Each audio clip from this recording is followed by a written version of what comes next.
A vida começa em um abrir dos olhos. E quando menos percebemos, começamos a fazer escolhas, umas mais fáceis que as outras. Por exemplo, na hora do confronto, falaremos a verdade ou contaremos uma mentira? Ou mesmo na hora da crise, viveremos pela fé ou iremos murmurar? Seremos obedientes, submissos e honrosos? Ou viveremos sem princípios e valores?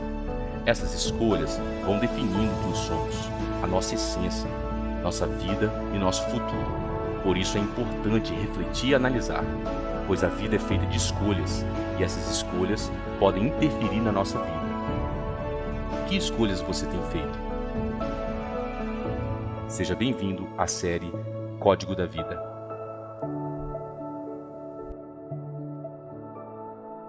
Olá, tudo bem? Que bom que você está aqui comigo nessa hora. Que tempo especial. Quero que você prepare o seu coração para aquilo que nós vamos viver juntos, como igreja, unidos através do Espírito Santo. Então abra o seu coração, feche os seus olhos aí, ore comigo, pedindo a Deus que possa de fato falar contigo no dia de hoje. Deus, fala conosco, Pai. Tudo que nós mais queremos é ouvir a Tua voz. Nós queremos ser impactados pela Tua presença e nós queremos ser transformados. Nós queremos viver, Deus, a Sua imagem, a Sua semelhança. Nós queremos nos tornar cada dia mais parecidos com o Senhor. Por isso nos ajuda. Nos ajude a focar a nossa atenção nessa palavra. Nos ajude a prestar atenção naquilo que o Senhor quer falar. Que o Senhor quebrante o nosso coração e que Ele esteja sensível a receber, Pai. Não aquilo que nós gostamos de ouvir, mas aquilo que nós precisamos ouvir. E é por isso que eu oro e eu te agradeço em nome de Jesus. Amém. Seja muito bem-vindo à nossa igreja, a primeira igreja batista de Belo Horizonte. Seja muito bem-vindo a este culto aqui. Estou muito feliz que você está aí. Eu quero convidar você a abrir a sua Bíblia comigo em Tiago, capítulo 5, a partir do verso 1. Nós estamos numa série de mensagens chamada O Código da Vida, e essa é uma série expositiva em cima da carta de Tiago, onde nós estamos extraindo dessa carta princípios de sabedoria para destravar as nossas vidas, para que nós sejamos assertivos em tudo aquilo que nós formos fazer, praticar e executar. E hoje nós vamos conversar acerca do 8º código. E o 8º código dessa carta de Tiago é: seja rico de verdade. Quem é que não gostaria de ser rico de verdade? É ou não é? Então hoje você vai aprender o que é ser rico de verdade. Você que abriu a sua Bíblia, você pode ler comigo aí Tiago 5, verso 1. O texto diz assim: ouçam agora vocês ricos, chorem e lamentem-se, tendo em vista a miséria que lhes sobrevirá. A riqueza de vocês apodreceu e as traças corroeram as suas roupas. O ouro e a prata de vocês enferrujaram e a ferrugem deles testemunhará contra vocês. E como fogo lhes devorará a carne, vocês acumularam bens nesses últimos dias. Vejam, o salário dos trabalhadores que ceifaram os seus campos e que por vocês foi retido com fraude, está clamando contra vocês. O lamento dos ceifeiros chegou ao ouvido do Senhor dos Exércitos. Verso 5. Vocês viveram luxuosamente na terra, desfrutando prazeres e fartando-se de comida em dia de abate. Vocês têm condenado e matado o justo, sem que ele ofereça resistência. Na semana passada, nós aprendemos com Tiago que o errado não é nós fazermos planos para o futuro. O errado é a gente fazer planos sem consultar a Deus, como se Deus não existisse. E hoje nós vamos aprender mais ou menos a mesma coisa com Tiago, só que agora ele vai falar do dinheiro. E de acordo com a palavra, o errado não é você ter dinheiro. Às vezes a gente pensa que é errado ter dinheiro e por isso eu vejo muitos cristãos não almejando alcançar uma prosperidade financeira. Mas de acordo com a palavra, o errado não é você ter o dinheiro. O errado é quando o dinheiro tem você. Portanto, o que Tiago vai combater aqui no capítulo 5 não é o dinheiro em si, mas sim a forma em que nós lidamos com o dinheiro. Porque eu não sei se você sabe disso ou não, mas o dinheiro, ele é um excelente servo. Quando você coloca o dinheiro para trabalhar, ele é um excelente servo. Mas ao mesmo tempo o dinheiro é um péssimo senhor, então ele precisa estar na condição certa na sua vida. Por isso, mais do que apenas ter o dinheiro, nós precisamos como cristãos aprender a lidar com o dinheiro, porque se a gente não aprende a lidar com ele, sabe o que acontece? Ele passa a nos dominar. E é exatamente por isso que na Bíblia você tem quase 40 parábolas e a metade fala de dinheiro. Você tem mais ou menos uns 500 versículos falando sobre oração, falando sobre fé, e quando vai falar de dinheiro, passa de 2.000 versículos. E sabe por que a Bíblia fala tanto de dinheiro? Porque de acordo com a palavra, o dinheiro é muito mais do que apenas uma moeda monetária. Ele é um espírito, ele pode se tornar um senhor da sua vida. Olha o que a Bíblia diz, ninguém pode servir a dois senhores, percebe? Dentre todos os grandes líderes que já existiu na humanidade, reis e tudo mais, a única coisa que a Bíblia chama de senhor é o dinheiro. Ela diz, ninguém pode servir a dois senhores. Quer ver uma coisa? Deixa eu te fazer algumas perguntas para que você possa apenas refletir sobre a sua vida. Hoje, você serve ao único e verdadeiro Deus ou você serve ao Deus dinheiro, ao Deus mamon? Hoje a sua vida ela agrada a Jesus Cristo, agrada a Deus, ou a sua vida hoje agrada ao Deus mamon? Através das perguntas que eu vou te fazer, eu quero que você tente encontrar uma resposta. Quanto tempo, por exemplo, você trabalha por semana para ter dinheiro? Qual que é a verdadeira motivação do seu trabalho? Você estuda para quê? Qual que é o seu objetivo com os seus estudos? Você tem passado a sua vida inteira tentando ter o quê? Agora, me diz, quem que de fato você está servindo? Percebe? Porque uma coisa é você falar que é servo de Deus. Outra coisa é você realmente ser um servo de Deus. Porque a nossa semana tem mais ou menos 168 horas. E nestas 168 horas você gasta mais ou menos 60 horas trabalhando, entre trabalho, trânsito, idas e vindas. 56 horas mais ou menos dormindo, 30 horas estudando e 20 horas na internet, nas redes sociais. Ou seja, em 168 horas, quantas horas você serve a Deus, você dedica a Deus? Percebe? Às vezes a balança está descompensada. Uma vez eu estava na casa de um amigo e era por volta das 5:30 da manhã, eu acordei com ele chorando na janela da casa dele. Eu acordei assustado, perguntei para ele, cara, o que aconteceu? Me diz. E ele falou assim, Juan, vem aqui. Eu levantei, ele me mostrou as pessoas do lado de fora da casa dele e ele falava assim, olha para essas pessoas. Olha para essas pessoas, porque para o Deus deste mundo, para o Deus deste século, elas acordam muito mais cedo. Elas trabalham mais do que de fato deveriam trabalhar. Elas são capazes de deixar os filhos o dia inteiro na casa de pessoas desconhecidas para servir o Deus deste mundo. Elas não passam tempo com a família, elas abrem mão de momentos especiais, de encontros em família, doam todo o seu tempo, sua saúde, muito dinheiro para servir ao Deus deste mundo. Mas nós, Juan, nós que servimos ao único e verdadeiro Deus, nós não fazemos nem a metade. Nós que servimos a Deus, nós somos preguiçosos, porque a gente quer acordar tarde, trabalhar pouco, ter uma vida confortável, percebe? Por isso, deixa eu te dizer uma coisa, uma pessoa não pode ter Jesus Cristo no seu coração e continuar vivendo da mesma forma que antes. Se ela é uma nova criatura, ela precisa ter um novo padrão, estilo de vida. Mas Juan, talvez você esteja se perguntando como um servo de Deus deve viver em uma sociedade que idolatra o dinheiro? Como ser cristão de verdade em uma sociedade como a nossa? É justamente isso que nós vamos aprender com Tiago. Tiago, nesse capítulo, vai nos levar a refletir sobre o destino da riqueza terrena, sobre o destino daquele que serve ao dinheiro, sobre as formas de conquistar o dinheiro, sobre como empregar o dinheiro na vida e sobre como ser rico de verdade. Por exemplo, sobre o destino da riqueza terrena, olha o que ele vai falar no verso 2. A riqueza de vocês apodreceu e as traças corroeram as suas roupas. O ouro e a prata de vocês enferrujaram, e a ferrugem deles testemunhará contra vocês, e como fogo lhes devorará a carne. Aqui Tiago vai falar do destino de toda e qualquer riqueza terrena. E o destino, eu não sei se você percebeu, mas é a total destruição.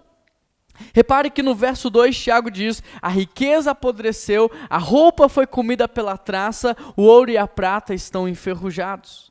O interessante é que o ouro e a prata, eles são resistentes à ferrugem por causa da sua pureza.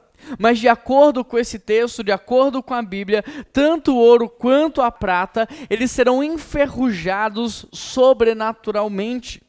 De forma que toda e qualquer roupa, mesmo sendo bem construída, bem preparada, também vai ser destruído pelas traças. Toda a riqueza humana vai apodrecer. Esse é o destino daquilo que você tem dado à sua vida. Percebe? Olha o que Tiago está nos mostrando. Um dia tudo neste mundo vai ficar para trás e um novo céu e uma nova terra vão existir. E é exatamente por isso que nós não podemos dedicar toda a nossa vida por algo tão passageiro, por algo tão sem valor, sem sentido. Nós não podemos dedicar todo o nosso tempo, a nossa vida às riquezas desse mundo, porque elas serão destruídas. Então me diz, aonde é que você tem investido a maior parte do seu tempo? Aonde é que você está investindo a maior parte da sua vida, do seu tempo? No tesouro humano e passageiro ou naquilo que é eterno? A segunda reflexão que Tiago nos leva a fazer é acerca do destino daquele que serve ao dinheiro. Veja o que ele vai falar no verso 3 e também no verso 5. Verso 3: o ouro e a prata de vocês enferrujaram, e a ferrugem deles testemunhará contra vocês, e como fogo lhes devorará a carne. Vocês viveram, verso 5, luxuosamente na terra, desfrutando prazeres e fartando-se de comida em dia de abate. Querido, da mesma forma que Tiago nos mostrou o destino da riqueza humana, agora ele vai nos mostrar o destino daquele que serve ao dinheiro. E o destino de quem serve ao Deus Mamon também é a perdição. Olha o que Tiago vai nos mostrar. Olha o que ele diz: o fogo lhes devorará a carne. O destino daquele que tem como Deus o dinheiro é a perdição eterna. De modo que no dia do juízo, o texto diz que Deus vai chamar, levantar algumas testemunhas. E a primeira testemunha, de acordo com o texto, será a nossa própria riqueza, será aquilo que nós conquistamos. E aqui há uma grande ironia, sabe por quê? Porque os ricos guardam dinheiro, eles acumulam posses, pensando que isso irá protegê-los, quando na verdade toda essa riqueza vai condená-los. Aquilo que era para trazer segurança e proteção, na verdade a Bíblia diz que vai gerar condenação. O que Tiago está dizendo é: a ferrugem do ouro e da prata vai testemunhar do quanto vocês investiram a vida de vocês em algo errado e sem valor. Toda riqueza perdida vai testemunhar de que enquanto muitos precisavam da sua ajuda, vocês estavam se fartando de comida e se satisfazendo nos seus próprios prazeres, sem perceber aqueles que estavam à sua volta. Toda essa riqueza perdida vai testemunhar que durante toda a sua vida você nunca se preocupou com o mundo espiritual e nem com a eternidade, apenas com a satisfação da sua carne. A segunda testemunha que Deus vai chamar será o salário roubado dos trabalhadores. Porque da mesma forma que a Bíblia diz que Deus ouviu o sangue derramado de Abel, a Bíblia diz que Deus também está ouvindo o dinheiro roubado dos trabalhadores. Deus está ouvindo o seu lucro desleal. Deus está ouvindo o dinheiro desviado. Deus está ouvindo os seus ganhos ilícitos. O clamor daquele que você está explorando, Deus está ouvindo. A terceira testemunha serão os próprios trabalhadores. Porque no dia do julgamento, não vai ter como você subornar, não vai ter como você oprimir os trabalhadores, eles terão um grande advogado chamado Jesus.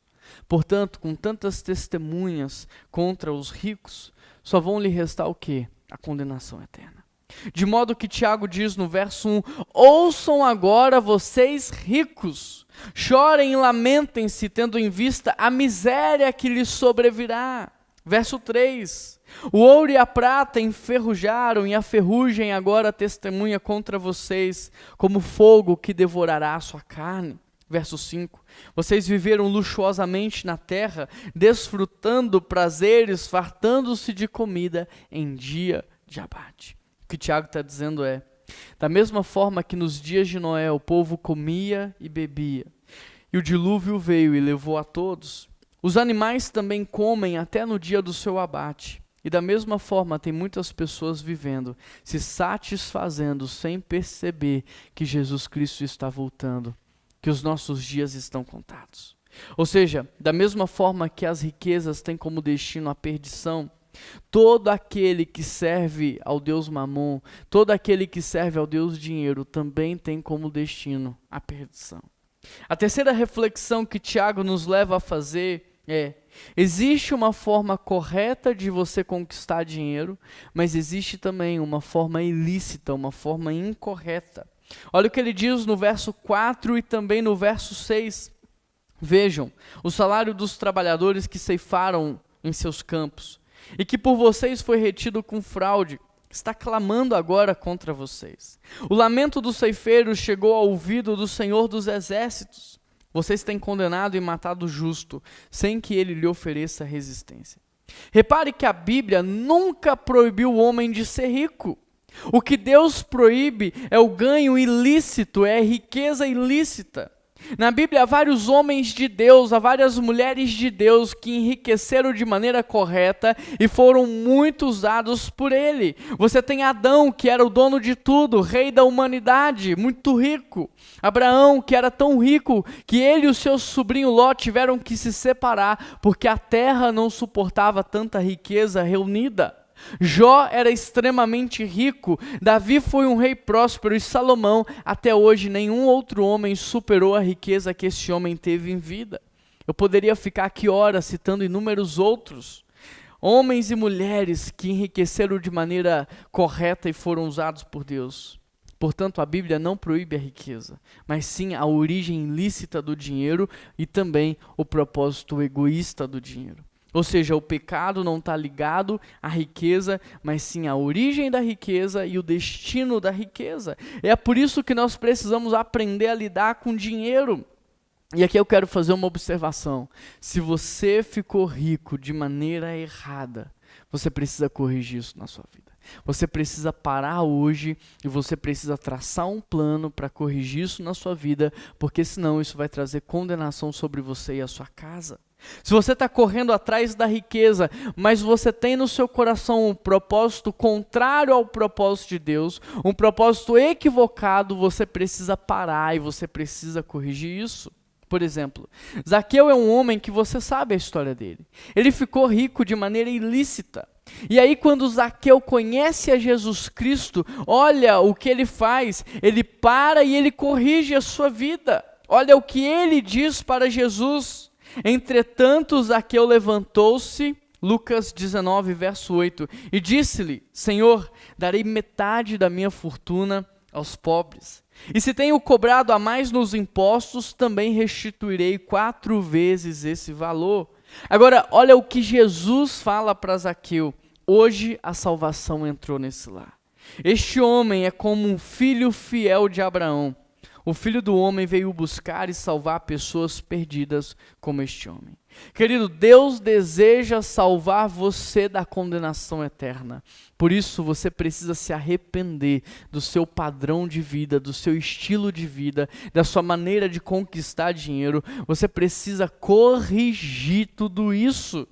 Se você está devendo, monte um plano, mas pague as suas dívidas, negocie, corra atrás das pessoas que você está devendo, converse com elas, mas corrija o seu erro, reduza o seu padrão de vida se preciso for, venda o que você não está usando, mas não fique devendo, pague aquilo que você deve.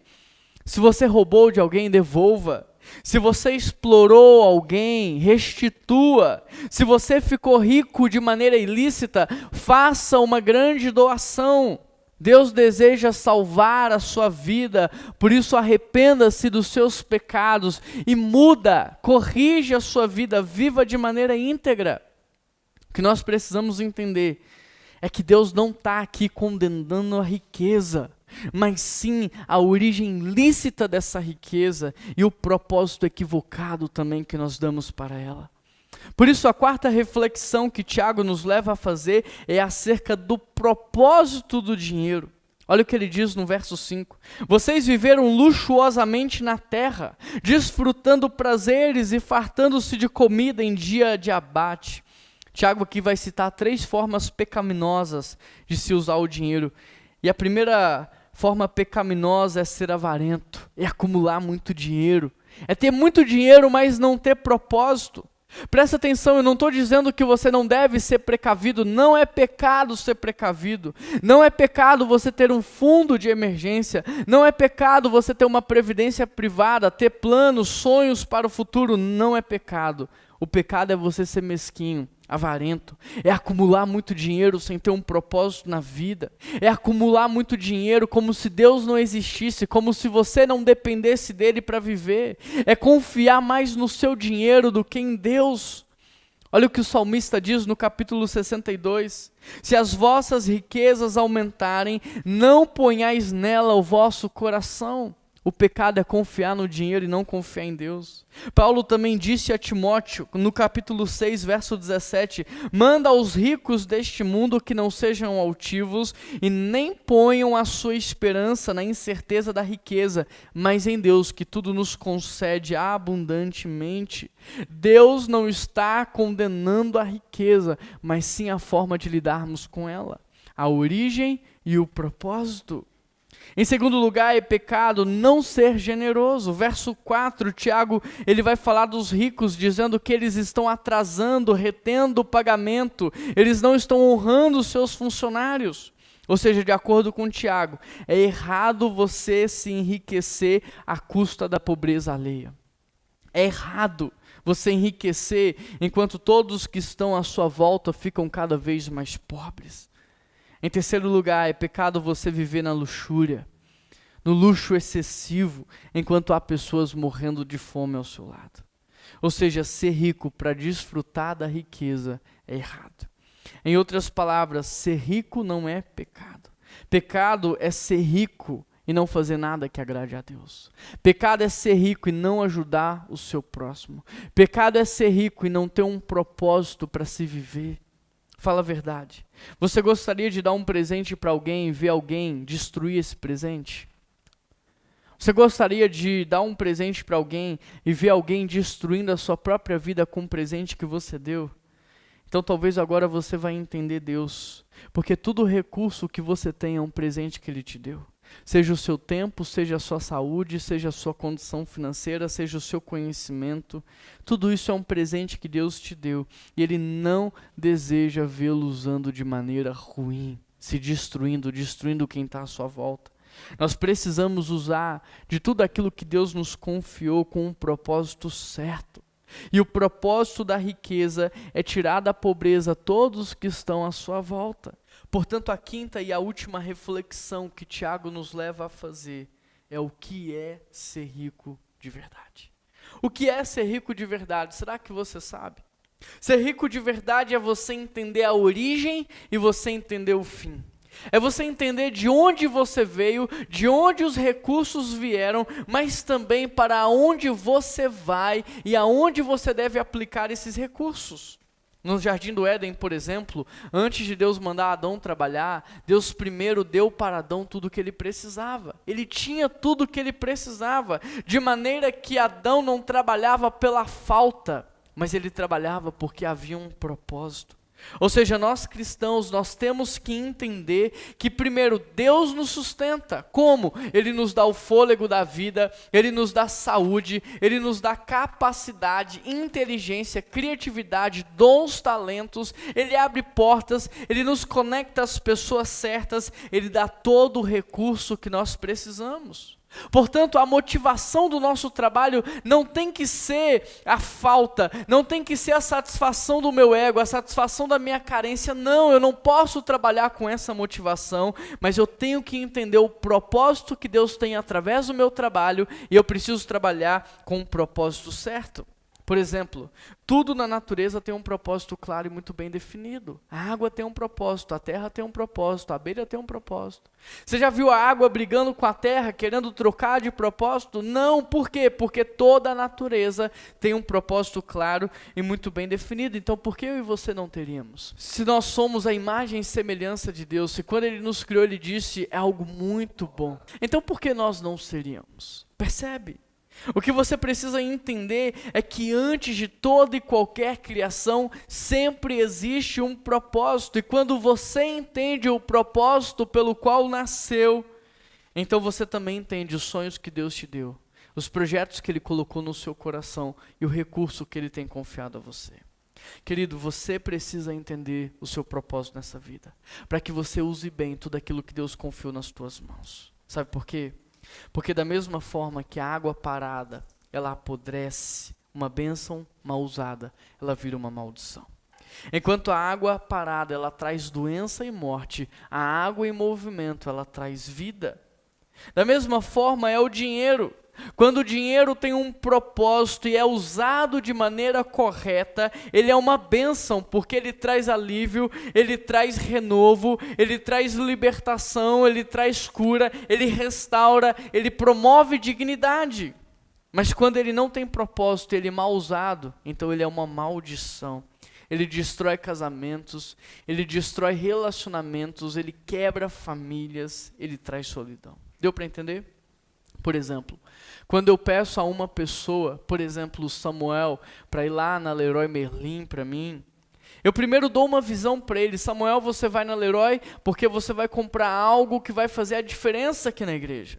Depois eu dou uma instrução para ele. Quando você entrar, você vai no terceiro corredor e você vai encontrar o que nós precisamos. E por último eu dou recursos para ele. Samuel, aqui está um cartão, você pode usar esse cartão, você vai pegar um Uber, você chegar lá, você vai comprar, você vai parcelar. Eu dou recursos para que ele possa executar a visão. Por isso eu te pergunto, o que Deus mandou você fazer? O que estava no coração de Deus quando Ele te chama à existência? Porque se você entender isso, você vai entender a visão que Ele está te dando, a direção que Ele está te dando, e você vai entender também o porquê você tem os recursos que você tem. O que estava no coração de Deus quando Ele te chamou à existência? Porque você não é fruto do acaso. Para os teus pais você até pode ter sido um acidente, mas para Deus você não foi. Ele já sonhava com você, Ele já pensava em você. Você tem um propósito nessa vida.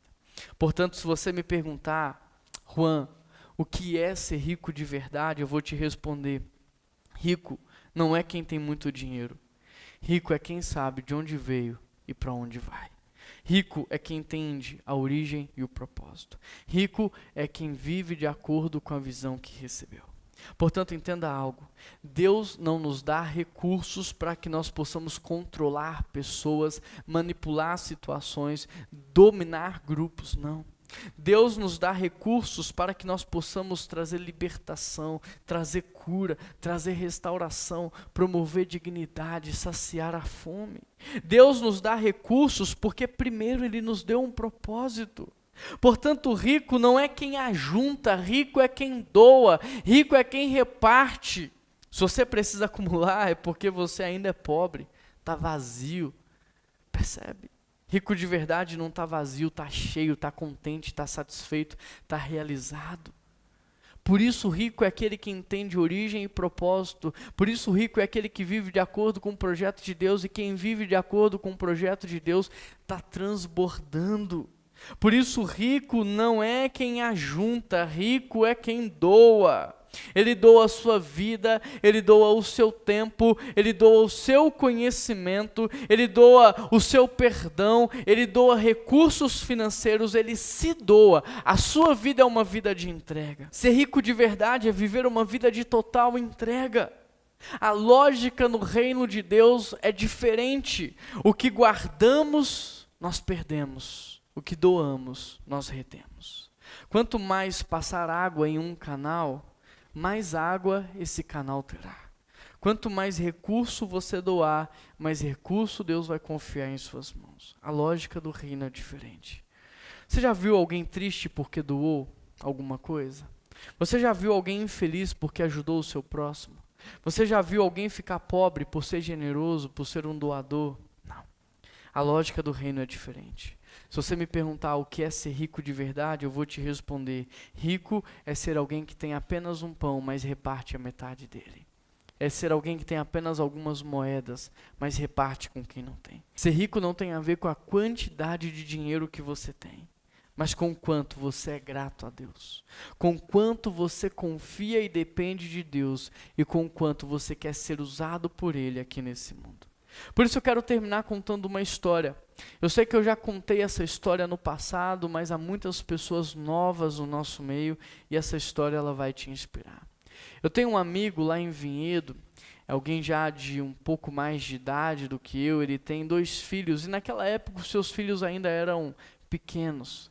E esse homem era um homem de Deus, cristão, extremamente generoso, e ele era um CEO de uma grande empresa ali em São Paulo.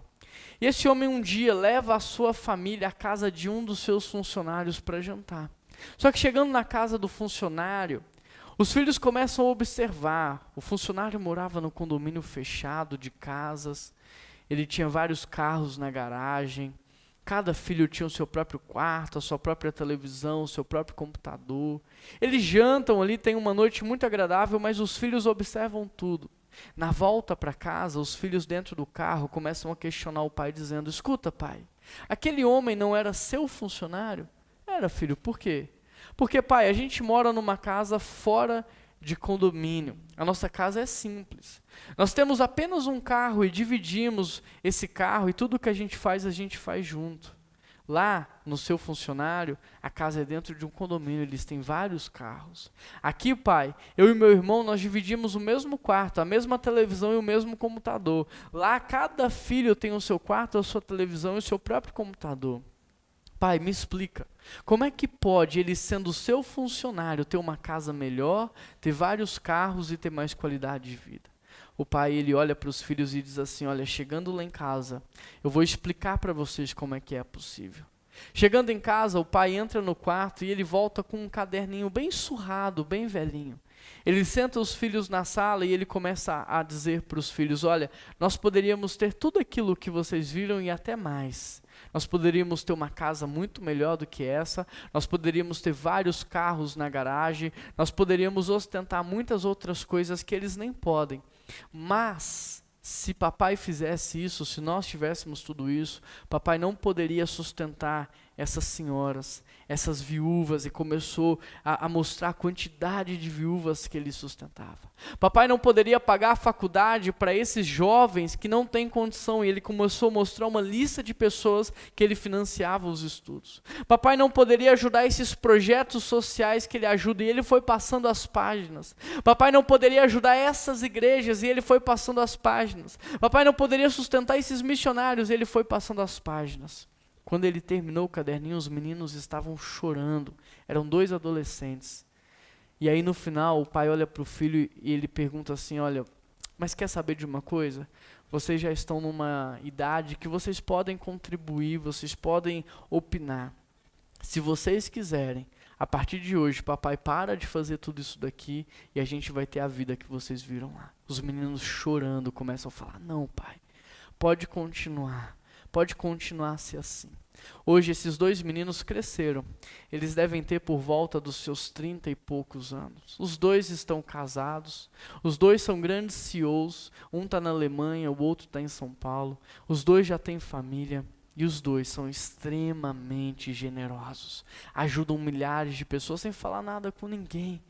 Mas é impressionante como esse pai não deixou uma herança para os seus filhos. Esse pai, ele deixou um legado e os filhos estão dando continuidade nesse legado. Esse é o legado da generosidade. Então hoje, no Novo Testamento, por causa de Jesus Cristo, nós não somos obrigados a nada. Eu e você não somos obrigados a nada. Mas nós estamos no tempo da generosidade. O que Deus nos pede é generosidade, é gratidão, é repartir, é abençoar. Nesse momento nós teremos inclusive os nossos dízimos e as nossas ofertas. E eu quero ressaltar, não é por obrigação, é por gratidão. Por tudo que Deus tem feito. Não é porque Deus ainda vai fazer, Ele já fez, Ele está fazendo. É por honra. Nós queremos honrar a Deus mais do que qualquer outra coisa que nós honramos em vida. É por generosidade. É por isso que nós estamos aqui, contribuindo com a igreja. Através da igreja, contribuindo com projetos sociais, com projetos missionários. Aqui está o código de QR Code, as contas bancárias da igreja. Você tem toda a liberdade para entregar o seu dízimo, a sua oferta, fazer uma oferta específica para missões, para ação social. Fique à vontade, mas faça por gratidão. E que isso não pare aqui, que você viva uma vida de generosidade, que você possa ser aquele que reparte. A minha oração é que eu e você sejamos ricos de verdade. Amém? Que Deus te abençoe. Deus, eu quero pedir ao Senhor que nos ajude nesse processo de generosidade. Transforma o nosso padrão mental, transforma o nosso coração. O Senhor nos sustenta, o Senhor cuida da gente, nunca faltou nada, nem vai faltar. Tira o medo, a insegurança do nosso coração e nos dê coragem e ousadia para repartir primeiro e comer depois. Nos dê coragem e ousadia para abençoar vidas e repartir, cuidando, libertando, restaurando, trazendo dignidade, Pai. Que nós possamos entender o porquê o Senhor nos deu os recursos que nós temos também. Nós queremos viver de acordo com o projeto e propósito que o Senhor tem para as nossas vidas. Faz de nós um povo rico de verdade. E é por isso que eu oro em nome de Jesus. Amém. Quero agradecer a sua presença, a sua participação. Quero pedir que você deixe um like aqui nesse vídeo, que você compartilhe essa mensagem com seus amigos, com a sua família, abençoando, a partir dessa mensagem. E quero pedir também que você assine o nosso canal. Isso faz toda a diferença, o YouTube divulga mais os conteúdos que nós postamos aqui. Um grande abraço, que Deus te abençoe e eu te vejo em breve.